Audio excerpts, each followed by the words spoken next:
J'ai un inscrit, Monsieur Benarafa. Oui, merci Monsieur le Président, chers collègues. Le terme de transition énergétique a tellement été utilisé ces dernières années pour verdir les projets qui répondaient aux nouvelles normes environnementales qu'on en a oublié finalement le sens profond.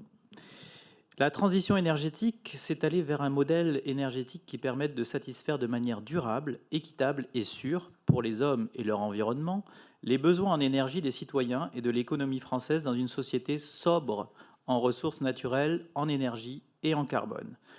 Avec la création de cette SEM Énergie 92 qui se concrétise, le département des Hauts-de-Seine entre enfin dans une véritable transition énergétique parce que cette structure va permettre non seulement l'accélération du déploiement des énergies renouvelables pour toutes les communes du 92, mais je pense que ça vous a aussi décidé, devrait être économiquement rentable et profitable à tous. Ce n'est pas faute de l'avoir répété depuis des années, mais le photovoltaïque est la source d'énergie la moins chère actuellement et certainement la plus rapide à installer. Si les usagers peuvent aussi profiter d'une électricité à bas prix, ce sera encore plus une réussite. Je ne parle même pas des avantages à utiliser une énergie locale, renouvelable, sans déchets et décarbonée à l'heure où le réchauffement climatique s'accélère. Idem pour la géothermie, c'est un gisement encore sous-exploité qui, une fois déployé, permet d'être rentable en à peine une dizaine d'années, tout en ayant une visibilité sur les coûts pendant près de 60 ans, et ça, c'est inestimable.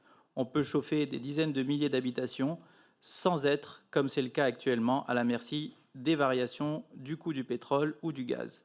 On peut donc en maîtriser le prix de l'énergie consommée par les communes et lutter contre la précarité énergétique. Ça aussi, c'est inestimable. Il faudra cependant être écologiquement vigilant, notamment avec l'utilisation des énergies de récupération. La valorisation des déchets ne doit pas se faire au détriment de la pollution de l'air, de l'eau et de la destruction de la biodiversité. Le département s'est donné l'opportunité de pouvoir contrôler ce type d'industrie et dans ce domaine, il n'existe pas de rentabilité économique si elle se fait au détriment de l'environnement et des habitants, car ce sera in fine au département de dépenser pour réparer ce qui a été détruit. Il ne s'agit pas de définir de nouvelles normes, mais de veiller à avoir l'ensemble des acteurs locaux de son côté. J'ai lu que l'Assemblée générale, en session ordinaire, peut, sur la proposition du Conseil d'administration, procéder à la nomination de censeurs qui prennent part au débat et assistent avec voix consultative aux séances du Conseil d'administration. Y inclure, par exemple, des représentants d'associations environnementales locales et des écologues permettrait peut-être d'éviter certaines erreurs ou de créer un consensus sur les bénéfices par rapport aux nuisances éventuelles. La coopération entre les communes, entre le public et le privé et entre les habitants du territoire sera la clé de la réussite de cette SEM. Il est précisé en annexe du rapport que le conseil d'administration de la SEM Énergie 92 établira un plan d'action environnementale, sociale et gouvernance, dit ESG, avec un rapport annuel ESG qui identifiera les actions mises en place par la société. Il faudra veiller à ce que ce plan ESG inclue des études d'impact et des évaluations après réalisation afin d'améliorer toujours plus les process tout en tenant compte de l'écosystème local.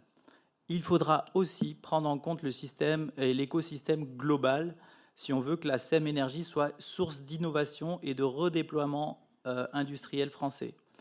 On pourrait favoriser par exemple l'achat de panneaux solaires bas carbone fabriqués en grande partie en France ou en Europe pour que cette filière rattrape son retard sur la Chine.